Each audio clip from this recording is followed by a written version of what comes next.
بسم الله الرحمن الرحيم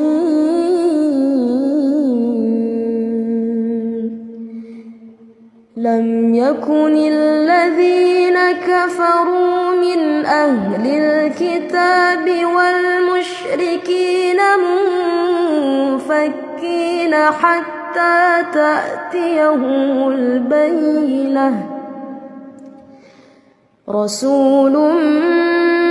من الله يتلو صحفا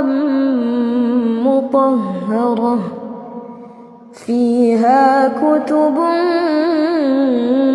قيمة وما تفرق الذين أوتوا الكتاب إلا من بعد ما جاءتهم البينة وما أمروا إلا ليعبدوا الله مخلصين له الدين حنفاء